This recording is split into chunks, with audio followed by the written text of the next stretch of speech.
right මම recording එකත් on කරගත්තා අපි පටන් අරන් ඉස්සරහට යමු එහෙනම් කොලයක් පෑනක් එහෙම නැත්නම් පොතක් අතට ගන්න මේ වැඩේ අපිට පටන් අරන් ඉස්සරහට යන්න ඕනේ හින්දා මිනිත්තුවක් ඉන්න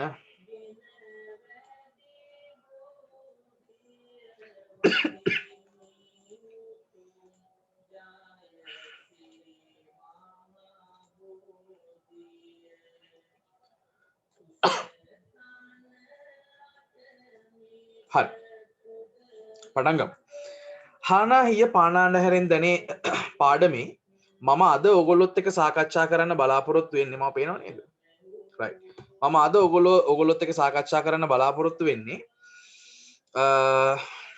මම පේනවා කියලා මං හිතනවා මම පේනවනේ හරි ඕකේ මේ හානාහිය පානාන්ඩහැරෙන් දැනේ පාඩමේ මම අද සාකච්ඡා කරන්න බලාපොරොත්තු වෙන්නේ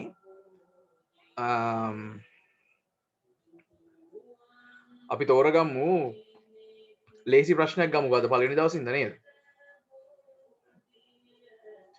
ළමෙක් අහලා තිනවා කවුද 11 මට නම පේන්නේ අද කතා කරන ਵਿਚාරය PDF එක දැම්මද මම කිව්වා PDF එක නැති අයට මගෙන් ඉල්ල ගන්න කියලා පුතේ ඔයාගාව PDF එක නැත්තම් පන්තියේ ඉවර වෙලා මගෙන් ඉල්ල ගන්න පුළුවන් හරි අපි ගමු මෙන්න මෙහෙම එකක් අද උදාහරණ ගෙනහැර පාමින් අපූර්ව ආකාරයට උපදෙස් දෙන්නට ජනකවියා තුල වූ හැකියාව පද්‍ය පන්ති ඇසුරෙන් විමසන්න. පළවෙනි ප්‍රශ්නේ. අපි ඒක ගමුකෝ අද. දැන් මේ බලන්න.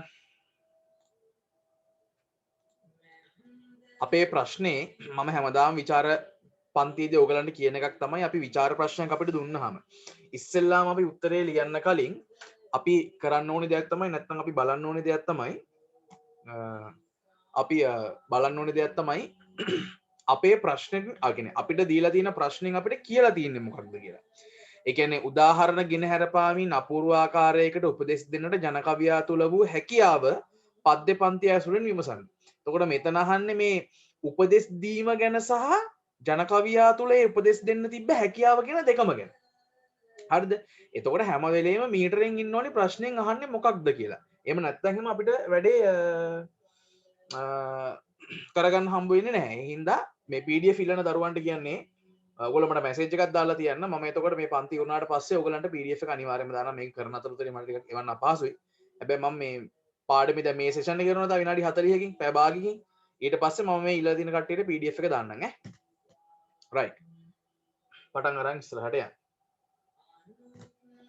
මට දැම්මම එවන්න පුළුවන් කමක් නැහැ මේ පන්තිය කරන අතරතුරේ හින්දා. දැනට ඔහොම ඉන්නේ විසලා මේකේ ඉවර වෙච්ච ගමන් මම අනිවාර්යෙන්ම එනවා.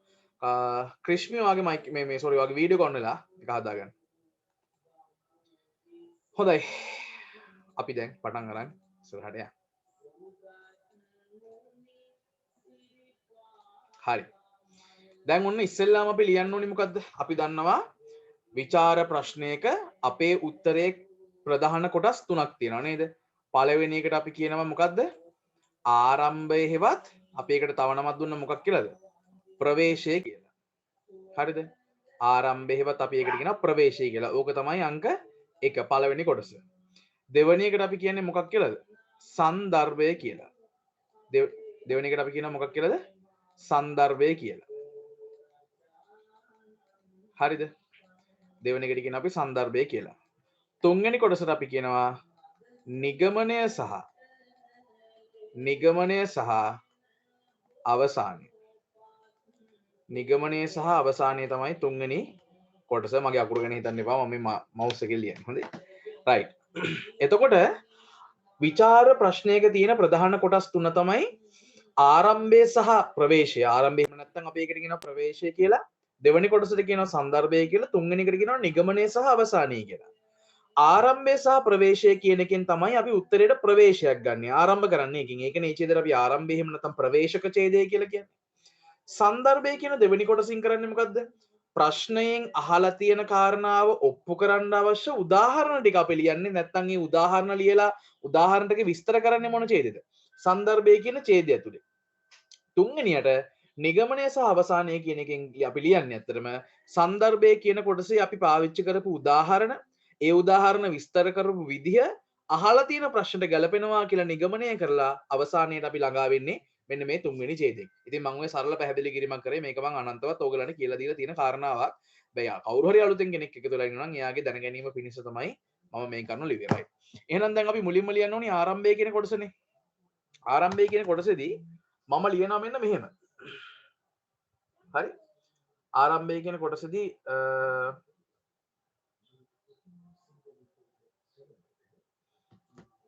ආරම්භය කියන කොටසේදී මම ලියනවා මෙන්න මේක. මට මිනිත්තුවක් දෙන්න.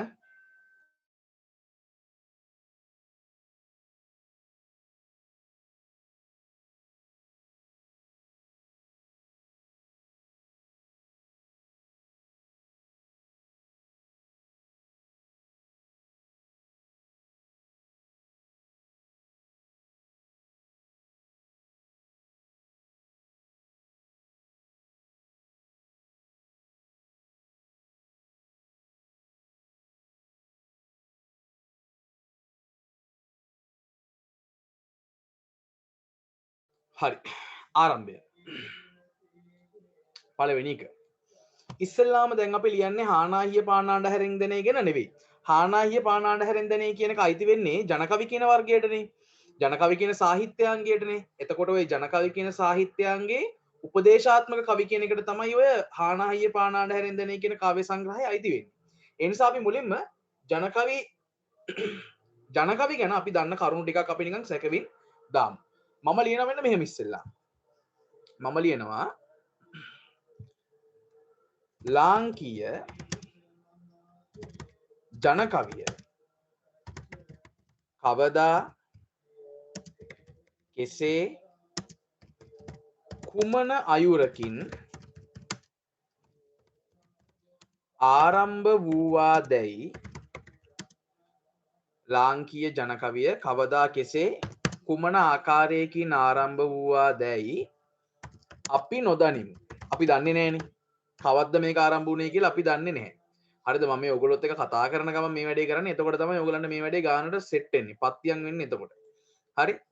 ජනකවි වල මොකද නෑ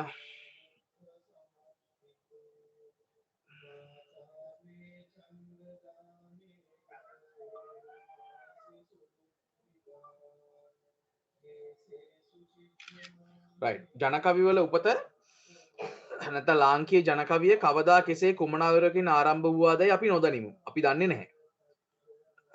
ඊළඟට දෙවෙනි කරුණෙන් අපි කියනවා මෙන්න මෙහෙම එකක්. අපි කියනවා නමුත්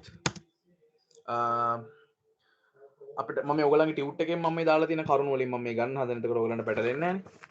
නමුත් අපිට ගන්න පුළුවන් මෙහෙම. අනුරාධපුර යුගයේ පටන් මෙම ජනකවි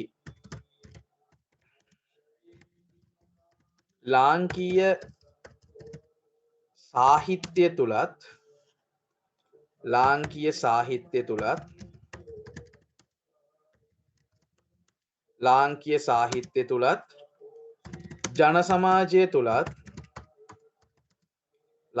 සාහිත්‍ය තුලත් ජන සමාජය තුලත් ප්‍රචලිත වූ බව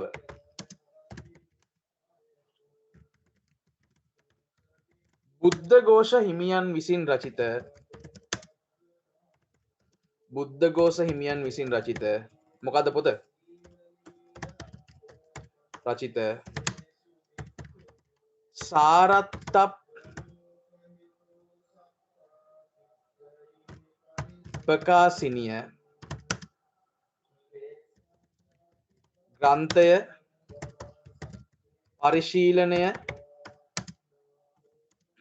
කිරීමෙන් පෙනී යයි. නමුත් අනුරාධපුර යුගයේ පටන් මෙම ජනකවි ලාංකීය සාහිත්‍ය තුලත් සමාජය තුලත් ප්‍රචලිත වූ බව බුද්ධඝෝෂ හිමියන් විසින් රචිත සාරත්ත ප්‍රකාශනයේ ග්‍රන්ථය පරිශීලනය කිරීමේදී පෙනී යයි. දෙවැනි කරුණ. තුන්වෙනි එක අතීත ග්‍රාමවාසී ජනතාව සිය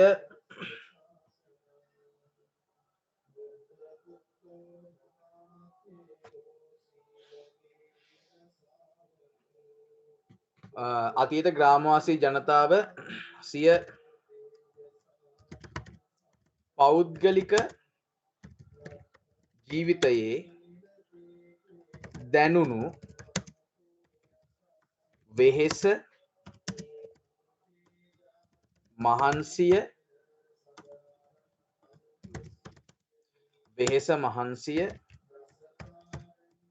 දුක සතුට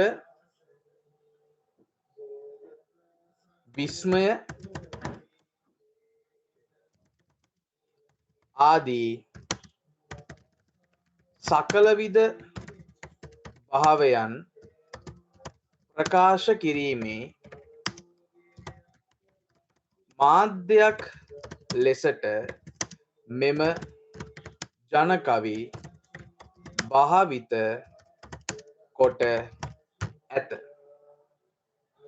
ඔන්න ඊළඟ පොයින්ට් එක මතක තියාගන්න. මම මේ පොයින්ට්ස් විදිහට දෙන්නේ.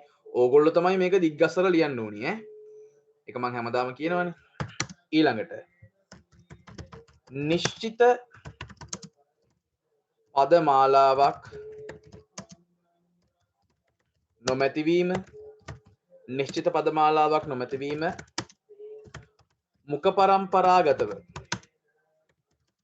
මුඛ පරම්පරාගතව පැවත ඒම සරල ගැමි උපමා සහ රූපක ගැබ්වී තිබීම නිශ්චිත පදමාලාවක් නොමැතිවීම මුඛ පරම්පරාවගතව පැවත ඒම සරල ගැමි උපමා සහ රූපක ගැබ්වී තිබීම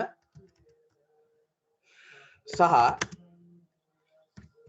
බොහෝ ජන කවි වෘත්තීන් හා බැඳී තිබීම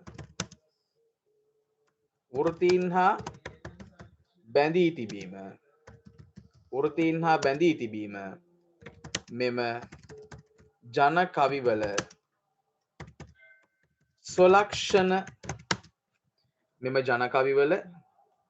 ස්වලක්ෂණ ලෙස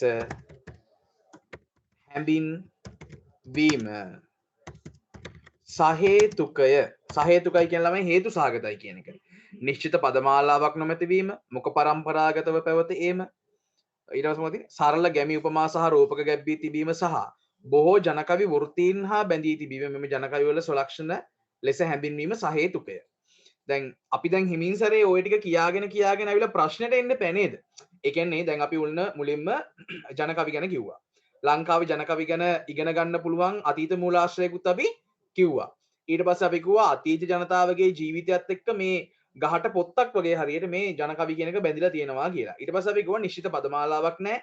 මුඛ පරම්පරාවගතව පැවතගෙන අවිලා තියෙනවා. සරල ගැමි උපමා සහ රූපක පාවිච්චි වෙලා තියෙනවා. බොහෝ ජනකවි වෘත්තීන් එක්ක බැඳිලා තියෙනවා වගේ ජනකවි වලට අදාළ නිකන් පොඩි සොලක්ෂණ ටිකකුත් අපි කිව්වා නිකන් දන්නවා කියලා පෙන්නන්න. හරිද? ඊළඟට අපි කියන මෙන්න මෙහෙම.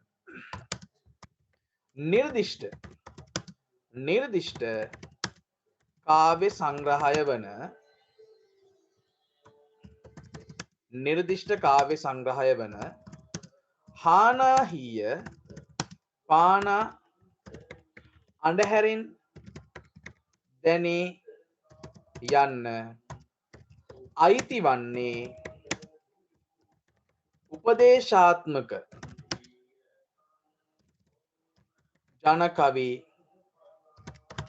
උපදේශාත්මක ජනකවි වලට නිර්දිෂ්ට කාව්‍ය සංග්‍රහය වන හානාහිය පානාඬහැරෙන් දැනේ යන්න අයිති වන්නේ උපදේශාත්මක ජනකවි වලටය.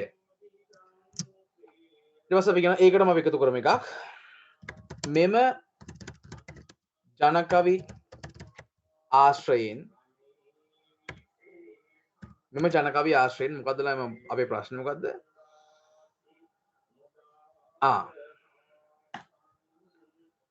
මෙම ජනකවි ආශ්‍රයෙන් උදාහරණ ගෙන හැර පාමින්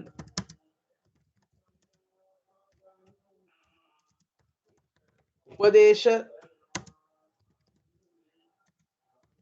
ලබා දීමට අතීත ගැමියාට හැකි වූ බව විමසීම මෙම විචාරාත්මක පිළිතුරෙහි අරමුණ වේ. right.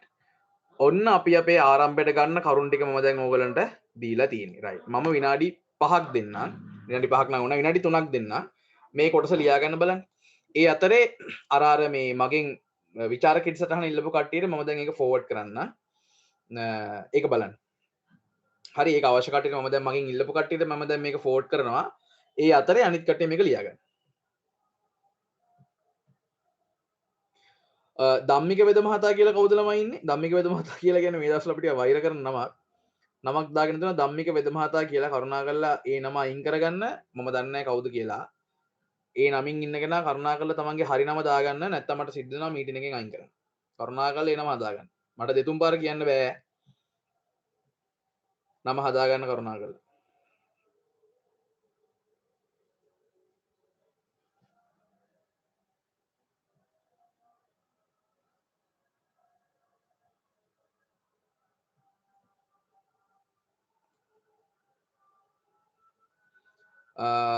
මගෙන් මේ විචාර කෙටි සටහන ඉල්ල ගන්න පුළුවන් WhatsApp එකකින් ළමයි WhatsApp එකෙන් දාන්න.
හරි.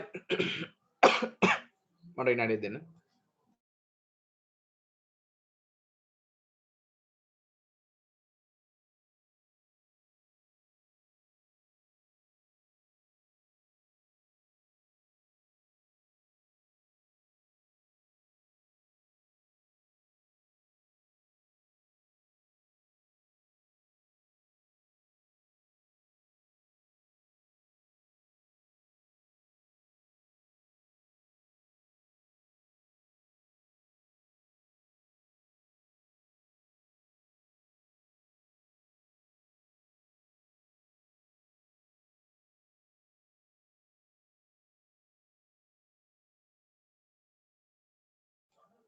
හරි. රයිට්. එහෙනම් දැන් ඔන්න අපි එතනින් එහාට වැඩේ කරගෙන යමු. මිනිත්තුවක් දෙන්න මට.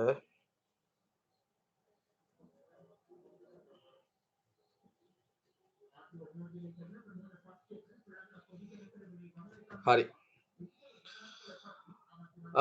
එහෙනම් අපි ආරම්භය ලිව්වනේ. අපි එහෙනම් එක උදාහරණයක් දැන් අරගෙන විස්තර කරමු. රයිට්. පොඩ්ඩයි.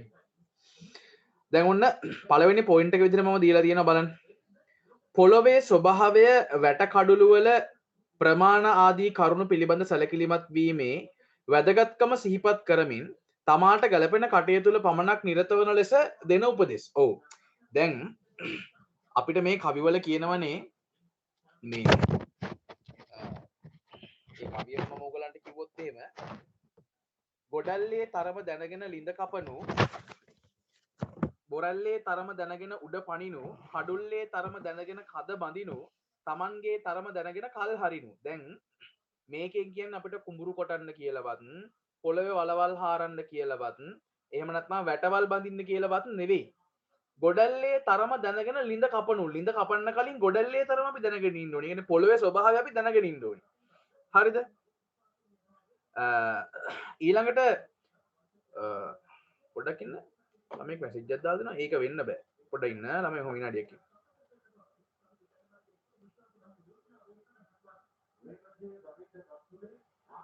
නාන ලක්ෂිත ඒක වෙන්න බෑ. ඔයාගෙන් ඔයාට ටියුට් එක තාම ගෙදරට ආවේ නැහැ කියලා තමයි ඔය කියන්නේ.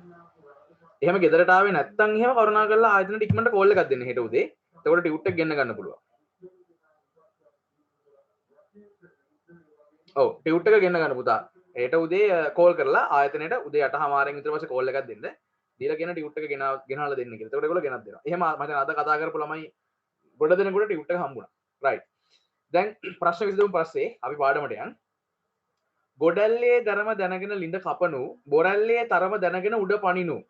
අපි උඩ පනිනකොට පොළොවේ ස්වභාවය මොන වගේද කියලා බලන්න ඕනේ. ඒ කියන්නේ මොකද්ද? වැඩක් කරන්න කලින් ඒ වැඩේ කරාට පස්සේ අපිට අත්වෙන ඉරණම මොකද්ද කියලා අපි බලන්න ඕනේ. ඊළඟට දැන් ඔකට තව උදාහරණයක් ගත්තොත් එහෙම හිතන්න මෙහෙම. අන්තරාවයි කියලා අපි හිතමුකෝ වැවක හරි මුහුදක හරි ගඟක හරි ගහලා දිනවා නාන්න කලින් දිය නෑම අන්තරාදායකයි කියලා.